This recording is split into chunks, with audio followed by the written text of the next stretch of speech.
April, and she's on a bookmobile, and she's met a very interesting character. April loves libraries and takes her library card wherever she goes. So this is unexpected, very different from the other stories so far. So what we'll do is try to compare what's happening in this one. Very different, I think you'll see. Chapter 4. A half hour later, as we were pulling away from Stiller's Corner, Nanette said to me, "Ask me again who WP is." She was back on the floor. I sat down cross-legged facing her. "Who's WP?" "Walter Pintero." "Who's Walter Pintero?" "My fiancé." "You're getting married?" "You better believe it." I guess I was staring at her ring finger because that's about the only place she didn't have one. She held out her hand, spread her fingers. "He'll probably give me the ring tonight, maybe tomorrow. He wrote to me." She pulled a piece of paper from her pocket. It was lined and folded many times down into a small cube. She held it against her cheek and closed her eyes and smiled dreamily.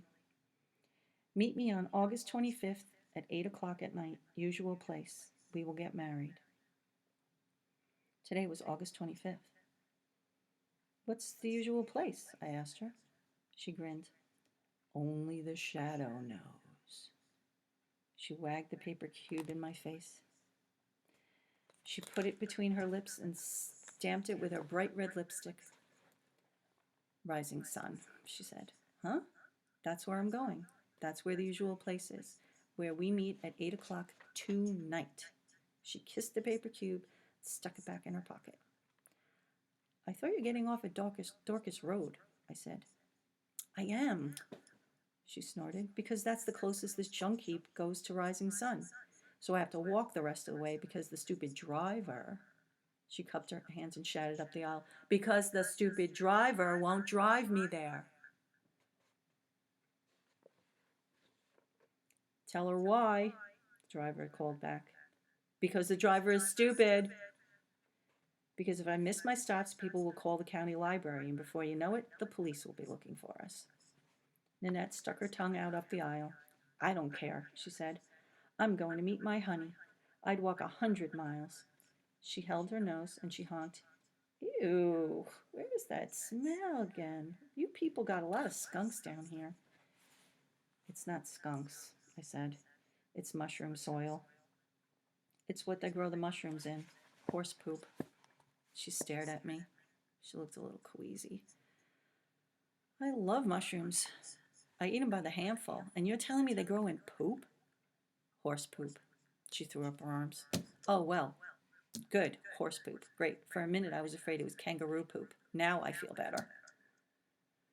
I'm pretty sure she was kidding.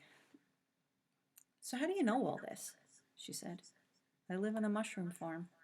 She nodded and stared at me like she was recording my answer. "I wish I didn't," I said. "I hate it. Sometimes I think about running away."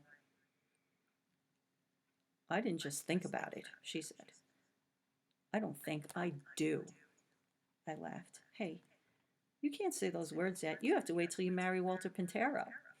She rolled onto her back along the aisle floor. She threw her hands to the ceiling.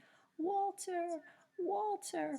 She jumped to her feet, grabbed a book, held it open in one hand, and played the role of the preacher.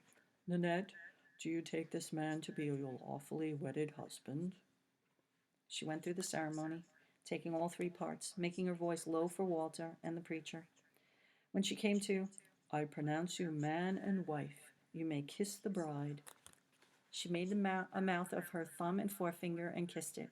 She kissed it real long with her eyes closed, and for a second the bookmobile was a chapel, and the tilted bookshelves were pews crowded with relatives on either side of the aisle.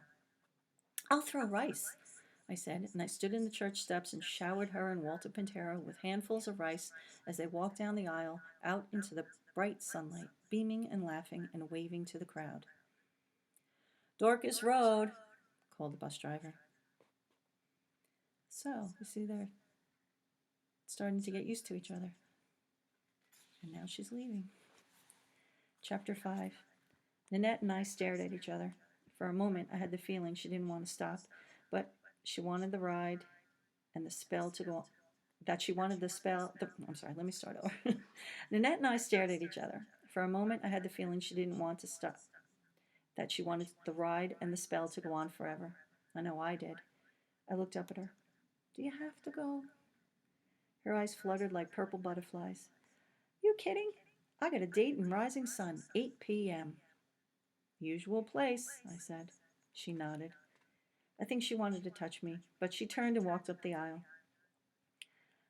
I couldn't just let it go like that. Nanette, I called. She turned at the door. I ran, reaching into my pocket. I have to give you a wedding present. She was on the lower step.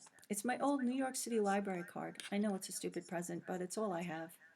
Maybe someday when you're in New York, you can pretend you're me and get a book out. She was shaking her head and pushing my hand away when the driver said, Take it, Nanette. It's her best thing. Nanette stared over my head at the driver. The engine rumbled under us. Then she took the card from my hand and put it in the same pocket with Walter Pintero's letter. I watched her walk away. Behind me, I heard the driver's voice. Have you gotten any mail since you moved to Pennsylvania? No, I said, watching Nanette. Don't you just love to get mail? I do. She'll need your address. I called, Nanette, come back. Nanette stopped but didn't turn. She just slumped. In her heart, she was already in Rising Sun. She did not want to come back, but she did, scowling at me. From over my shoulder, a ballpoint pen slipped into my hand. Nanette, you have to write to me. I didn't get one letter since we moved here, and I love to read letters even more than books. I balled my fist and crouched to show how sincere I was. Will you write to me, pretty please? She just stood there, totally disgusted with me. I'll give you my address. Give me the card.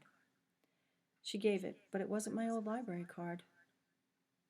It had the same size and shape, but it was brand new, and it was blue.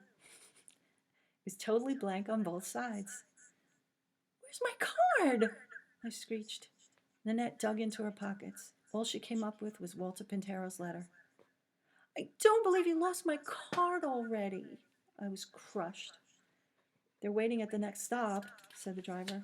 I glared at Nanette and began to write on the blank card. She snatched it. No last name. Okay, I said. I snatched it back and printed my first name and address and handed it to her. May I go now? She said sarcastically to the driver. She didn't wait for an answer. From the top step of the bookmobile, I watched her walk down Dorcas Road. I waited until I figured she was out at the limit of my voice. I cupped my hands to my mouth and shouted as loud as I could. Mendez! Her hand shot to her ears, but I knew she was too late. Chapter 6. The moment we started up, I said to the driver, was she really hijacking us? The driver smiled. She wanted to believe she was, but I don't think you and I were in any danger. What about that razor? Weren't you afraid? The razor wasn't for us. I stared at her. Something told me not to ask the next question. Who was it for? The only person she would really hurt. I could hardly get the word out of my mouth. Herself? The driver nodded. She showed me the scars on her wrists. I'm afraid she wasn't kidding. That's why I went along with her. I just stood there, holding onto the back of the driver's seat, watching flecks of hay fly off the farm truck ahead of us. The flecks got blurry. That's the way the driver tells you that tears were starting to form in her eyes, right? The truck got blurry. Who is she? I said after a while. What's her real name? What's her last name? Where is she from? The driver shook her head. Where is she going is the question. She needs a future. Suddenly, the gloom vanished. Her fiancé, Walt Pintero. They'll meet at 8 o'clock tonight. They're getting married. I pictured Nanette at that very moment, somewhere along Dorcas Road, tossing away the leather pouch and running all the way to Rising Sun, to the usual place, right into Walter Pintero's arms. The driver snorted. Don't count on it. From the phone on the bookmobile, the driver called my mother to tell her where I was. She gave me orangeade from her thermos. I asked her how she knew the library card was my best thing. Lucky guess, she said. During her lunch break, she drove me right to my front door. You know, there wasn't a real librarian, but she was the bookmobile librarian. See? Chapter 7. There were pumpkins in the fields. At first, I thought they were basketballs. When I got my first letter from Nanette, it said, Dear April, or is it September or January? I know it's a month. He wasn't there. Not that you care or anything, but you said you wanted some mail, not M-A-L-E. That's for me, which I didn't get. So, nice, terrific, wonderful person that I am, I'm sending you this letter. I waited till the place closed up. I came back the next morning and waited till it closed up again, and the next day, and the next. Not that I care, it's just that I don't like somebody standing me up after I walked all that way. Actually, he's a jerk. I shudder to think I almost married him. I'm laughing. Can you hear me? Ha ha. Because I'm thinking to myself, who else would I think to? What am I doing? I'm telling all this stuff to an 11-year-old. What does she care? So here, okay? Here's your letter. Don't say I never did nothing for you. See ya. Have a nice life. Nanette, the hijacker. I read her letter 100 times. I felt bad that she was stood up by Walt Pintero. I cried when I remembered her dancing in the bookmobile.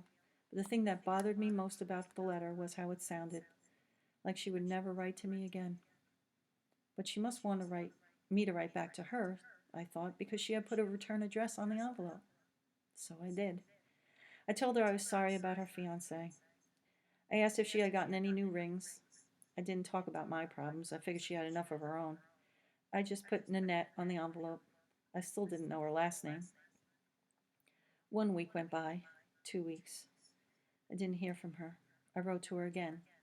Still no letter back. Then, the day before Thanksgiving, I got 3. And not only that, they were fat. 3 fat letters. I ran to my bed. I tore them open. I could hardly believe my eyes.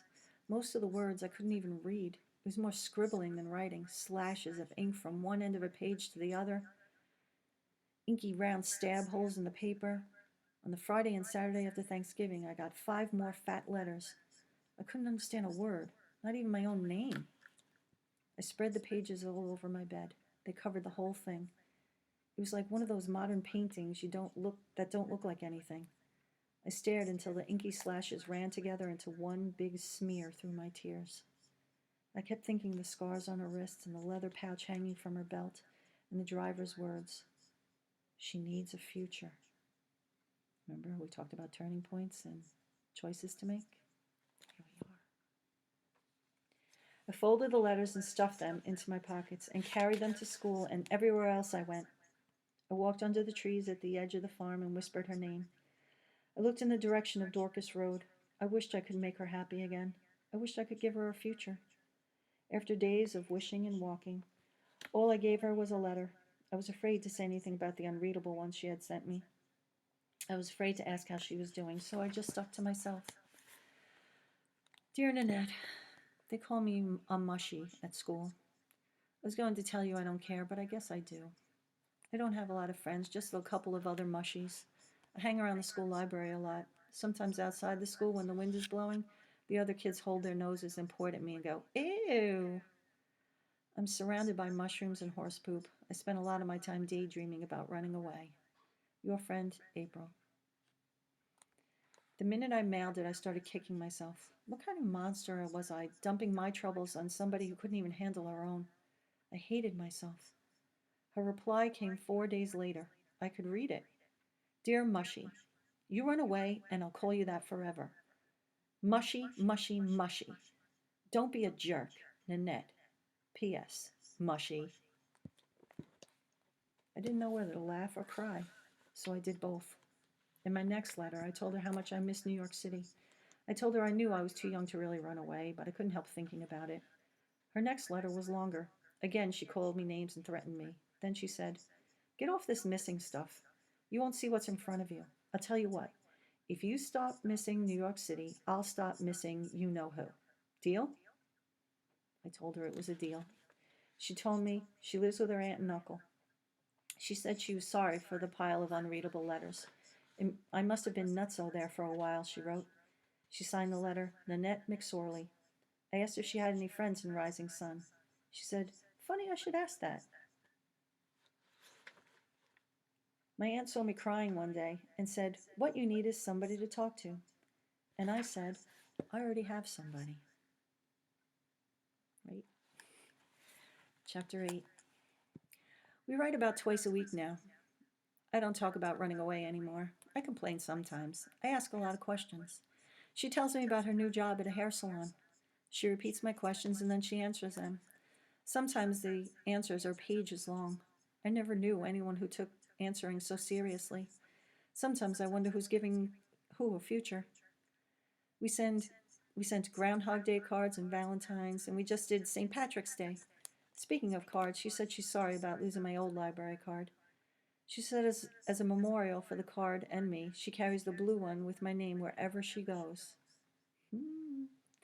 We have a plan. I sent to the county library for the bookmobile schedule, and I've already picked out the day in June, 2 days after I get out of school. I'll bike to the nearest bookmobile stop and hitch a ride. Meanwhile, Nanette will already be on her way. Maybe she'll have enough money for her own used car by then. But she'll walk if she has to, she says. We'll meet at Dorcas Road. So, that was the last story. And I'm hoping that now you can start to see how magical that library card was for each and every one of those characters. And of course, you'll have questions to answer, but I'm hoping that as you're putting all of this together, that ideas will keep popping in your brain like popcorn, because you'll start to make connections that you weren't even aware of before, that you missed the first time you read it, and now you're starting to just put together now, because that's my favorite part of reading a book, is to start to see all those connections and those breadcrumbs that the author hid in there for you. So I hope you enjoyed it as much as I enjoyed reading it, and we'll talk about it soon. Bye.